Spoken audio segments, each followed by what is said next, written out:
Assalamualaikum warahmatullahi wabarakatuh. Nama saya Laili Fajar Rizky dari kelas B3. Kali ini saya akan mempresentasikan materi kedua, yaitu pengembangan senyawa agonis dan antagonis.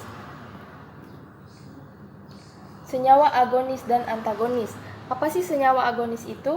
Senyawa agonis adalah senyawa yang dapat menghasilkan respon biologis tertentu yang serupa dengan senyawa agonis endogen. Sedangkan senyawa antagonis adalah senyawa yang dapat menetralisir atau menghilangkan respon biologis senyawa agonis. Pada umumnya, senyawa antagonis mempunyai dasar struktur yang mirip dengan senyawa agonis, di mana antagonis merupakan obat yang tidak hanya penting untuk merancang obat atau dalam membuat komposisi obat, tetapi juga digunakan secara luas karena banyak aksi obat yang berdasarkan antagonis dan agonis endogen, seperti biokatalis, hormon, neurotransmitter, atau kemungkinan bekerja secara antimetabolit terhadap metabolit penting pada proses biokimia. Di mana itu contohnya seperti curare bekerja dengan memblok reseptor dari senyawa neurotransmitter asetilkolin pada penghubung saraf otot. Yang kedua itu organofosfat bekerja sebagai racun saraf dan insektisida dengan cara memblok enzim asetilkolinterase sehingga kadar asetilkolin dalam tubuh menjadi berlebih. Yang ketiga itu antihistamin yang bekerja memblok tempat aksi histamin endogen, di mana tujuan dari rancangan senyawa agonis dan antagonis itu tidak lebih dari untuk mengembangkan antagonis spesifik terhadap biokatalis utama atau metabolit endogen. Contohnya itu seperti asetilkolin dan senyawa kolinergik, histamin dan senyawa histaminergik, terus norefinervin dan senyawa alfa adrenergik. Terus banyak gugus obat yang bekerja itu sebagai pengganti atau mimetik dari biokatalis seperti hormon dan vitamin, atau sebagai antagonis dari substrat atau produk antara proses biokimia. Pengetahuan tentang agonis dan antagonis sangat penting untuk kita ketahui karena dapat digunakan untuk yang pertama, merancang kombinasi obat, terutama dalam formulasi obat di industri farmasi. Yang kedua itu pembuatan komposisi obat, terutama dalam pencampuran obat di apotik. Yang ketiga itu merancang senyawa antagonis terhadap senyawa agonis endogen seperti metabolit, histamin, antihistamin, dan neurotransmitter dan anti-neurotransmitter. Terus rancangan ini terutama dikembangkan di bagian riset dan pengembangan untuk obat-obat. Faktor yang mempengaruhi antagonis ketersediaan farmasetik yaitu salah satunya seperti ketidaksesuaian antara obat-obat yang dikombinasikan atau ketidaksesuaian antara kimia dan sifat fisikanya. Terus yang kedua itu antagonis ketersediaan biologis, di mana antagonis ini juga disebut antagonis farmakokinetik yang menyebabkan ketersediaan biologis obat akan menurun sehingga kadar obat dalam jaringan darah juga menurun. Antagonis farmasetik ini dapat disebabkan oleh hal-hal sebagai berikut. Yang pertama itu menurunnya absorpsi obat dalam saluran cerna. Yang kedua, meningkatnya ekskresi obat aktif. Yang ketiga, meningkatnya proses bioinaktivitasi obat. Yang keempat, menurunnya proses bioaktivasi obat. Yang kelima, menurunnya kadar obat aktif karena adanya interaksi. Selanjutnya, yang ketiga itu antagonis pada tingkat jaringan atau plasma dan reseptor.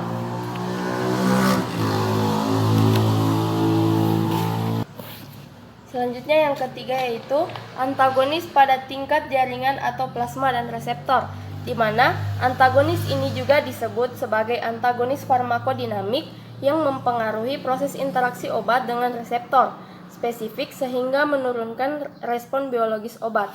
Selanjutnya kita akan membahas kombinasi obat, di mana kombinasi obat memungkinkan melibatkan campuran 2 atau lebih obat dalam satu formulasi, yaitu di mana penggunaan 2 obat dalam formulasi yang berbeda dan diminum secara bersamaan, atau penggunaan 2 obat yang diminum dalam waktu yang berbeda tetapi kemudian berada bersama-sama dalam darah, di mana hal-hal tersebut dapat menimbulkan masalah interaksi obat sehingga memungkinkan terjadinya peningkatan atau penurunan efek obat yang bersifat antagonis. Penurunan efek suatu obat oleh obat lain atau antagonis antar obat pada umumnya tidak diinginkan, tetapi kadang-kadang juga diinginkan. Pada kasus penurunan efek obat yang tidak diinginkan, kombinasi obat dikatakan tidak sesuai atau incompatible. Bila senyawa antagonis diberikan sebelumnya dan objek biologis menjadi tidak sensitif terhadap obat kedua, maka itu dapat disebut terjadi proses desensitisasi atau pencegahan aksi obat. Bila senyawa antagonis diberikan sesudah agonis yang menurunkan efek sampingnya, maka disebut efek kuratif. Misalnya, untuk pengobatan pada keracunan obat, senyawa antagonis itu berfungsi sebagai antidotum. Kombinasi obat juga memungkinkan dapat meningkatkan aktivitas obat, tidak hanya untuk menurunkan aktivitas obat. Contohnya itu yang pertama efek potensiasi, yaitu dengan cara yang pertama meningkatkan ketersediaan farmasetik, yang kedua meninggalkan ketersediaan biologis dengan proteksi terhadap proses bioaktivasi, yang ketiga itu menurunkan sekresi obat, yang keempat meningkatkan proses bioaktivasi. Terus yang kedua itu selain efek potensiasi ada juga efek sinergisme yang berdasarkan pengaruh pada fase farmakodinamik. Kombinasi obat digunakan apabila mempunyai efek potensiasi atau dosis yang digunakan untuk masing-masing obat menjadi lebih rendah dan dapat menghasilkan efek terapi yang sama dengan efek samping yang minim atau kecil. Yang kedua itu salah satu obat yang dapat menyembuhkan infeksi sedang, yaitu obat yang lain untuk meringankan atau menghilangkan gejala-gejala yang timbul akibat infeksi tersebut. Contohnya itu pada infeksi pernapasan, obat kemoterapi untuk membunuh penyebab infeksi, antihistamin dan pelega pernafasan untuk meringankan gejala-gejala tersebut. Terus yang selanjutnya, yang ketiga itu untuk mencegah resistensi mikroorganisme. Yang keempat, pada kasus di mana penyebab infeksi tidak dapat diidentifikasi secara cepat, pasien memerlukan penanganan dengan segera. Yang kelima, pada penyakit yang disebabkan oleh parasit, obat-obat kombinasi yang bekerja melalui mekanisme aksi yang berbeda dapat meningkatkan aktivitas terhadap mikroorganisme. Terus yang keenam itu pada kasus di mana terjadi infeksi ganda seperti infeksi kulit yang disebabkan oleh bakteri garam positif dan garam negatif atau bakteri aerob dan anaerob. Yang ketujuh itu kombinasi obat yang lebih murah dan lebih nyaman penggunaannya sebanding apabila diberikan secara terpisah, di mana kombinasi obat akan menjadi tidak rasional atau tidak diinginkan apabila pertama itu salah satunya itu menimbulkan efek potensial yang berlebihan terhadap obat lainnya. Yang kedua itu salah satu obat tidak tercampurkan dengan obat yang lain karena berinteraksi secara kimia atau karena dapat menghambat obat serta bersifat antagonis terhadap efek terapi obat yang lain. Terus yang ketiga, pada kasus obat antiparasit, bila efek terapik yang dihasilkan kombinasi obat tidak lebih baik dibandingkan bila diberikan sebagai obat tunggal, maka kombinasi obat tersebut dapat meningkatkan resistensi parasit. Terus kombinasi obat juga mempunyai kerugian, seperti tidak adanya fleksibilitas terhadap dosis. Sering terjadi dosis yang diberikan itu tidak cukup, sehingga kemungkinan terjadi pengobatan yang tidak akurat atau kurangnya menimbulkan efek terapi. Yang ketiga itu dapat mengurangi identifikasi atau diagnosis penyakit. Yang keempat, toksisitas salah satu obat mungkin mempengaruhi dosis terapi dari obat yang lain, maksudnya obat satu mempengaruhi obat yang lainnya. Yang kelima itu toksisitas yang dihasilkan oleh kombinasi obat sering diasosiasikan sebagai toksisitas salah satu obat. Yang keenam, dapat terjadi reaksi kimia antar obat kombinasi selama penyimpanan, maksudnya obat tersebut saling berinteraksi, adanya reaksi-reaksi yang tidak diinginkan. Terus selanjutnya itu jarang diperlukan penggunaan lebih dari satu obat untuk pengobatan kelainan fungsi organik, sehingga oleh karena itu penggunaan kombinasi obat yang tidak benar dapat menyebabkan keadaan atau kondisi pasien akan menjadi lebih buruk. Selanjutnya kita akan membahas antagonis pada fase farmakokinetik, di mana antagonis pada fase farmakokinetik itu pada umumnya adalah antagonis kimia atau netralisasi, di mana dasar dari antagonis kimia adalah adanya interaksi antar obat pada objek biologis sesudah absorpsi. Antagonis kimia itu akan berinteraksi dengan senyawa agonis yang menghasilkan produk itu tidak aktif, sehingga jumlah agonis yang berinteraksi dengan reseptor itu akan menurun dan aktivitas biologis obat juga akan menurun. Contoh antagonis kimia yang pertama itu seperti antikoagulan heparin yang bersifat asam dapat berinteraksi dengan protamin yang bersifat basa, sehingga senyawanya itu akan menjadi lebih aktif. Selanjutnya kita akan membahas antagonis antar obat pada fase farmakodinamik, di mana antagonis farmakodinamik adalah antagonis yang mempengaruhi proses interaksi obat reseptor sehingga respon biologis obat menurun. Interaksinya dapat digambarkan seperti ini, di mana agonis dilambangkan dengan A yang ditambah reseptor yang berlambangkan R akan menghasilkan kompleks AR atau agonis dan reseptor. Terus menuju ke stimulus dan menghasilkan efek biologis, di mana reseptor di sini sebagai antagonis kompetitif. Yang kedua itu antagonis non kompetitif. Yang pertama tadi itu antagonis kompetitif. Yang kedua antagonis non kompetitif, di mana antagonis non kompetitif dapat bekerja dengan mekanisme sebagai berikut. Yang pertama itu pengukuran afinitas pada reseptor. Yang kedua pengukuran afinitas intrinsik. Yang ketiga menghalangi transmisi impuls. Yang keempat berinteraksi dengan makromolekul.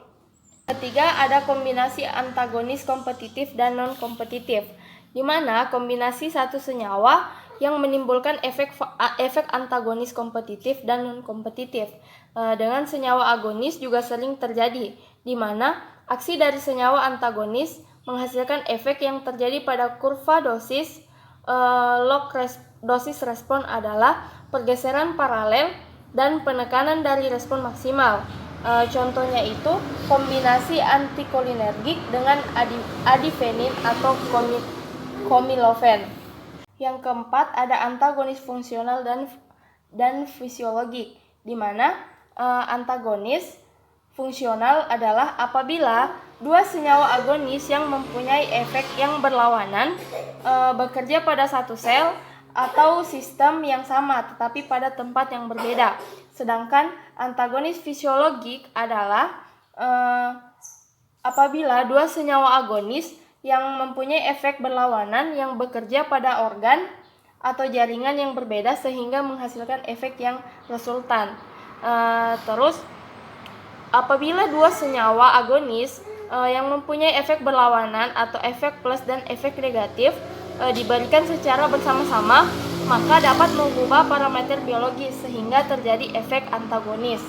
Terus yang kelima itu antagonis irreversible, di mana tipe antagonis ini dengan karakteristik masa kerja yang panjang, di mana pengikatan antara obat dan reseptor kemungkinan bersifat selektif. Terus tempat reseptor hanya untuk satu tipe agonis saja. Contohnya itu senyawa pemblok alfa adrenergik seperti dibenamin dan benzilin, dan dapat memblok reseptor adrenergik dengan mengikat reseptor melalui ikatan kovalen. Yang keenam itu ada agonis tipe kompleks, di mana antagonis ini cara kerjanya itu sangat kompleks. Contohnya itu ada senyawa, yang pertama itu senyawa bakteriostatik, di mana contohnya itu seperti tetrasiklin, kloramfenikol, sulfonamid, eritromisin, dan linkomisin, yang bekerja sebagai antibakteri dengan menghambat sintesis protein sehingga menghambat pertumbuhan bakteri dan dapat mematikan bakteri. Contoh keduanya itu senyawa bakterisi seperti penisilin, cefalosporin, desikloserin, vancomycin, polymyxin, bacitracin, dan kolistrin, di mana bekerja sebagai antibakteri dengan menghambat sintesis mukopeptida yang dibutuhkan untuk pembentukan dinding sel bakteri. Akibatnya dinding sel mudah lisis dan bakteri mengalami kematian. Maksudnya lisis itu kematian pada sel. Di mana apabila senyawa bakteriostatik dan bakterisid dikombinasikan, akan efek bakteriostatik itu akan menghentikan pertumbuhan sel bakteri, sehingga senyawa bakterisidal menjadi tidak aktif lagi. Selanjutnya kita akan membahas hubungan struktur kimia senyawa agonis dan antagonis kompetitif, di mana pada umumnya ada hubungan struktur agonis dengan antagonis, di mana kurva hubungan antara efek biologis dengan log dosis serupa dengan kurva pada antagonis kimia. Antagonis kompetitif dapat diatasi dengan meningkatkan kadar senyawa agonis dengan meningkatkan kadar senyawa agonis. Potensi antagonis kompetitif itu tergantung dari afinitas senyawa terhadap reseptornya. Ya, mungkin itu saja yang dapat saya sampaikan. Lebih dan kurangnya mohon dimaafkan. Wabillahi taufiq wal hidayah. Wassalamualaikum warahmatullahi wabarakatuh.